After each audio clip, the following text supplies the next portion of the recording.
একটা প্রশ্ন আমাদের শিক্ষার্থীরা অনেক করে যে ভাইয়া হাতের লেখা খারাপ হলেও কি শিক্ষকটা নাম্বার দেয়।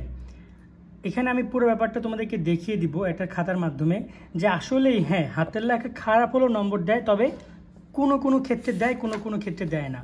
পরীক্ষার শেষের যে সৃজনশীলগুলো সেগুলো লেখা অবস্থা খুবই খারাপ, বিশেষ করে যেগুলো প্রচুর লিখতে হয়, মানবিকের সাবজেক্টগুলো, বাংলা এরকমের যে সাবজেক্টগুলো রয়েছে সেখানে শেষের লেখাগুলো একদম অগোছলো হয়, তাড়াহুড়োর সময় খুবই কম থাকে, বড় বড় তালের আটির মতো এক একটা করে খাতা আমাদের সামনে আসে, তা আমরা পারফেক্টলি লিখতে পারি না এবং দেখা যায় প্রচুর ফাঁকা থাকে।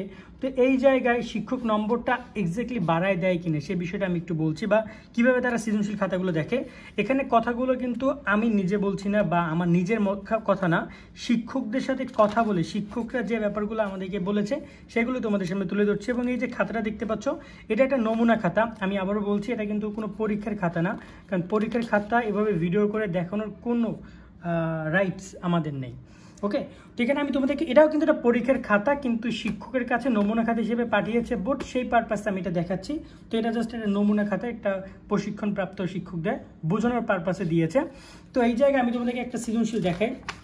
দেখো নর্মালি এরকম যে সৃজনশীলগুলো রয়েছে যেখানে শিক্ষার্থীদের লেখা স্পষ্ট বোঝা যাচ্ছে যে সে কী লিখেছে, যে সম্ভব নয় এই কি এখানে গ্রহটিতে এখানে টুকটাক যে কথাগুলো লিখেছে সে জিনিসগুলো যদি শিক্ষক পড়তে পারে তাহলে শিক্ষক নম্বর দিবে। কিন্তু এমনও কিছু খাতা রয়েছে, এমনও কিছু পেজ রয়েছে যেখানে শিক্ষক বুঝতে পারে না, যেমন এই লেখাটাও শিক্ষকের বুঝতে একটু কষ্ট হবে, এখানে নাম্বার দেওয়ার ক্ষেত্রে শিক্ষক ভাববে। তো দেখা যায় যে এইসব জায়গায় যেখানে লেখাটা একটু ছোট, লেখাটা একটু অস্পষ্ট, সেখানে গিয়ে শিক্ষক কিন্তু নম্বর কম দেবে। বাট যদি তোমার হাতের লেখা খারাপ হয়, অনেক খারাপ হয়, কিন্তু তুমি লেখাটা স্পষ্ট করেছো, তোমার শব্দগুলো স্পষ্ট, শিক্ষক সেখানে পড়তে পারছে, শিক্ষক সেখানে কিন্তু নম্বর দিবে, শিক্ষক সেখানে নম্বর দিবে। যেমন এই লেখাটার কথা বলো, দেখতে খুবই বাজে লাগতেছে কিন্তু ওভারঅল দেখা যায় 60-70% 80% পড়া যাচ্ছে, শিক্ষক এটা পড়তে পারবে, সে শুরু থেকে শেষ পর্যন্ত পড়তে পারবে, শিক্ষক এখানে নম্বর তোমাদেরকে দিবে। তোমরা যদি মনে করো যে নাম্বার দিবে না, তা কিন্তু না। এবার এই লেখাটা তোমরা খেয়াল করো, এই লেখাটার ক্ষেত্রে দেখা যায় যে এখানে শিক্ষক এখানে লিখেছে ওইটুকু, ও এখানে 1 মার্ক পাবে যদি সঠিক হয়, এখানে 2 মার্কের জন্য ও লিখেছে, যে যদি সঠিক হয়ে থাকে সেক্ষেত্রে 1 মার্ক তো কনফার্ম পাবে, শিক্ষক চাইলে এখানে 2 মার্কও দিতে পারে। এই অংশটুকু দেখতে পাচ্ছ এখানে একটু লিখেছে, যতটুকু এই লেখাটা কিন্তু পড়া যায় কিন্তু খুবই কম লিখেছে, এখানে 2 মার্কের বেশি মনে হয় না শিক্ষক দিবে। আর এখানে রয়েছে ঘয়ের ক্ষেত্রে শিক্ষার্থী এতখানি লিখেছে, বাট এই লেখাটা অতটা বেশি পড়া যাচ্ছে না, ঠিক আছে, অতটা বেশি পড়া যাচ্ছে না, একটু বানানগুলো ভুল আছে। এই জায়গায় শিক্ষক সর্বোচ্চকে 1 কিংবা 2 দিতেও পারে যদি শিক্ষকের ভালো লাগে। তো এইভাবে শিক্ষক মূলত খাতাগুলো দেখে যে না, তোমার হাতের লেখা যতটাই খারাপ হোক না কেন, যদি সেটা স্পষ্ট থাকে, খারাপ হওয়া মানে একদম যদি পড়াই না যায়, সেখানে শিক্ষক 1-2 দিতে পারে পুরো 10 মার্কের মধ্যে 4টা প্রশ্নে। আর যদি তোমার পড়া যদি যায় তাহলে দেখা যায় শিক্ষক সেভাবে বুঝে শুনে মার্কটা দেয়। এখন হাতের লেখা খারাপের উপর ডিপেন্ড করে। আর একটা কথা আমি বলে রাখি, দেখো যারা ভালো স্টুডেন্ট, যারা টপ করে, সবাই যে একদম ফুলফিল হাতের লেখা ভালো করা শিক্ষার্থীটা কিন্তু না। দেখবা অনেকের হাতের লেখা একদম বইয়ের মতো করে এত সুন্দর, কিন্তু ওদের রেজাল্ট ভালো না। সো বিষয়টা হচ্ছে যে খাতা উপস্থাপন, তার সাথে তোমার এখানে লেখাগুলো স্পষ্ট রাখা, লাগলে তুমি ফাঁকা ফাঁকা করে লেখো, বাট তাও স্পষ্ট রাখো তোমার খাতা লেখাগুলো, তাহলে তুমি মার্কটা শিক্ষকের কাছ থেকে আদায় করে নিতে পারবা। আরও একটা ব্যাপার তোমাদেরকে আমি একটু বলি, লেখার নিয়ম, তোমার যদি হাতের লেখা খারাপ হয় বাট তুমি যদি এখানে নিয়মগুলো একটু ধারণা করো, আমি তোমাদেরকে এই খাতাটা দিয়ে দেখাই। এখানে শিক্ষার্থী কটা ফাঁকা রেখেছে, গ লিখেছে, খ লিখেছে ফাঁকা রেখেছে, গ লিখেছে ফাঁকা রেখেছে, এই যে ফাঁকা রেখে রেখে একটু বুঝিয়ে দেওয়া, মানে একদম গাদাগাদি না করে। যেমন এখানে শিক্ষার্থী দেখো এই নিয়মটা দেখো, এখানে ও লিখেছে ক খ গ, আবার এখানে শিক্ষার্থী কিন্তু 1 নং প্রশ্ন উত্তর গ লিখেছে বা খ লিখেছে বা ক লিখেছে, এই জিনিসটা অনেক ইম্পর্টেন্ট। ঠিক এইরকমভাবে যে সকল শিক্ষার্থী পরীক্ষার খাতায় উত্তর উপস্থাপন করে তাদের নাম্বারটা শিক্ষক চেষ্টা করে দেওয়ার এবং সে বুঝতেও পারে। তো এরকম একটা গ্যাপ দেওয়া এবং লেখাগুলোকে স্পষ্ট রাখা, নিয়মগুলো অনুসরণ করা, যাতে শিক্ষকের কষ্ট কম হয় এবং সে খুব সহজে তোমার অ্যান্সারগুলো খুঁজতে পারে, সেগুলো দেখবা। এই যে দেখতে পাচ্ছ হাতের লেখাটা, এটা এখানে শিক্ষার্থী স্পষ্ট থাকলেও ও অনেকখানি ফাঁকা রেখেছে এবং 1 লাইনের মধ্যে সর্বোচ্চ 3-4টা ওয়ার্ড নিয়েছে।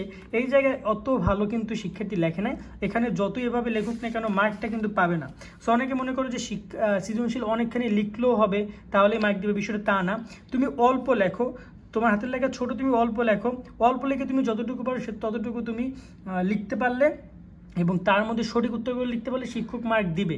এই যে দেখতে পাচ্ছ ওর হাতের লেখা আমি মনে হয় না যে পড়তে পারবো, খুব কষ্ট হবে আমার পড়তে, ঠিক আছে, খুবই কষ্ট হবে পড়তে এই হাতের লেখাটা পড়তে। তো এই জায়গায় শিক্ষক তো তোমার একটা খাতা দেখার পিছনে 20 মিনিট 30 মিনিট টাইম দিবে না, সে খুব অল্প টাইম দিবে, তার মধ্যে তোমাকে তাকে কি বলতে হবে যে তাকে খুশি করতে হবে। তো এই জায়গায় হাতের লেখার ক্ষেত্রে এই বিষয়গুলো অনেক ইম্পর্টেন্ট, পরীক্ষার ক্ষেত্রেও তোমাদের এই বিষয়গুলো ইম্পর্টেন্ট। তোমরা চেষ্টা করবা একটু হাতের লেখাগুলো স্পষ্ট রাখার, এমনভাবে লিখেছে যে পড়াই যাচ্ছে না, সেখানে শিক্ষক কখনোই নাম্বার দিবে না। আর একটা কথা তোমাদেরকে আমি সবসময় জন্য বলি, শিক্ষকরা এক্স্যাক্টলি যেটা করে সেটা হচ্ছে যে তারা যখন পরীক্ষার খাতাগুলো চেক করে তাদের হাতে টাইম খুবই কম থাকে, দেখা যায় 1-150 খাতা দেখতে হয়। সো যদি 10 মিনিট করে টাইম দেয় তা কিন্তু অনেক টাইম, যেহেতু এখানে নাম্বারগুলো যোগ করা অনেক কাজ বাকি আছে। সো চেষ্টা করবো সবসময় পরীক্ষার খাতায় উত্তরগুলো যখন উপস্থাপন করবা তখন চেষ্টা করবো যে প্রথম দিকে যেন উত্তরগুলো 1 লাইনে বা 2 লাইনে বা প্রথম দিকে যেন উত্তরগুলো উপস্থাপন করা হয়। আমাকে যেন শিক্ষককে আমরা যদি দৌড়ঝাঁপ না করে, যদি দৌড়ঝাঁপ আমি করাই ফেলি তখন কিন্তু পরবর্তীতে দেখা গেল যে ওই শিক্ষক তোমাকে নিয়েও দৌড়ঝাঁপ করাবে, তোমাকে মার্ক নাও দিতে পারে, বা দেখা গেল যে তার চোখে মূল উত্তরটা পড়ে নাই, সে তোমাকে উত্তর মার্ক দিল না। সো এই জায়গায় বিশেষ করে গ এবং গহ এই দুইটা পার্টে তোমরা অল টাইম ট্রাই করবা যে একটু ভালোভাবে লেখার। দেখো এখানে একটা সৃজনশীল তোমাদেরকে দেখায়, এই শিক্ষার্থী 4 নম্বর উত্তরটা লিখেছে, এখানে ও ক লিখেছে, ও চাইলে একটু ফাঁকা দিতে পারতো না, খ লিখেছে, ও চাইলে একটু ফাঁকা দিতে পারতো না, গ লিখেছে। এত গাদাগাদি করে লেখার তো কিছু নাই, তুমি ফাঁকা দিয়ে দিয়ে শিক্ষককে বুঝে। কারণ অনেক সময় শিক্ষকের এখানে খটা তার চোখেই পড়ে নাই, নাও পড়তে পারে, অস্বাভাবিক কি কিছু? অস্বাভাবিক কিছুই না, নাই পড়তে পারে, এখানে শিক্ষক কিন্তু নাম্বার দিবে না। ওইখানে গ লিখেছে এই পুরো পেজ, তারপর এই পেজটা ঘ লিখেছে। দেখো এখানে ও গটা লিখেছে, এত পেজ তুমি এই পেজে শুধুমাত্র গ লিখতে পারতে, এখানে খটা এখানে লেখার কোনো দরকার ছিল না। কারণ অনেক সময় হয়তো শিক্ষক এখানে খটা দেখলো কিন্তু গটা সে তার চোখে পড়লো না, গটা তার চোখে পড়লো, মাত্র 3টা লাইন চোখে নাই পড়তে পারে, চোখে পড়লো না, সে কী করলো, সে পরের পেজে চলে গেল, পরের পেজে সে দেখাতো এটা খ নম্বরের প্রশ্ন উত্তর, পরে আবার সে দেখবে, নাও দেখতে পারে, তখন কিন্তু এলোমেলো হয়ে যাবে বিষয়টা। তাই সবসময় প্রশ্ন শুরু করার ক্ষেত্রে চেষ্টা করতে হবে আমি এখান থেকে যেন শুরু করি, বা মাঝখান দিয়ে শুরু করে একটু গ্যাপ রাখতে হবে, যাতে করে শিক্ষকের বুঝতে পারে যেখানে গ্যাপটা রেখেছে বা একটা স্টেপ রেখেছে, তার মানে ওইখান থেকে কিছুটা লিখতে চাচ্ছে। সেই রকমভাবে শিক্ষকের সামনে উত্তর উপস্থাপন করতে হবে। আমরা তোমাদেরকে সৃজনশীল লেখার নিয়মগুলো নিয়ে যখন এই নমুনা খাতাগুলো দেখিয়ে আমরা, কারণ এগুলো শিক্ষকদের প্রশিক্ষণ পারপাসে ব্যবহার করা, তো আমরা জানি যে আসলে কীভাবে কী করাচ্ছে, এবং শিক্ষকদের কাছ থেকেও আমরা বিষয়গুলো ঠিক এরকমভাবেই জেনেছি যে এরকমভাবে এক্স্যাক্টলি তোমাদের খাতাগুলো দেখা হয়। সো তোমরা চেষ্টা করো একটা সৃজনশীল ভালো মার্ক পাওয়ার। এক্ষেত্রে তোমাদেরকে বলবো লেখাগুলো স্পষ্ট করবা, নিয়ম অনুসরণ করে লিখবা, একটু গ্যাপ দিয়ে লিখবা, যাতে করে শিক্ষকের কাছে উত্তরগুলো উপস্থাপনে এবং মূল উত্তরগুলো শুরুর দিকে রাখার চেষ্টা করবা, যাতে করে শিক্ষক সেখানে খুব সহজে প্রথম দিকে অ্যান্সারটা পেয়ে যায়, তাকে যেন পুরো পেজ না পড়তে হয়। আশা করি বুঝতে পারছো। আর আজকের মতো আমরা এখানে বিদায় নিচ্ছি। এটা আবারও বলতেছি, এটা কিন্তু নমুনা খাতা। অনেকের আগে একটা ভিডিওতে বলছিল যে ভাইয়া নমুনা খাতা দেখাইছেন, নমুনা খাতা আপনি তো 2016 সালে খাতা দেখাচ্ছেন, এটা তো সেটা নমুনা খাতা। আমি আবার বলে দিচ্ছি, আশা করি বুঝতে পারছো তোমরা।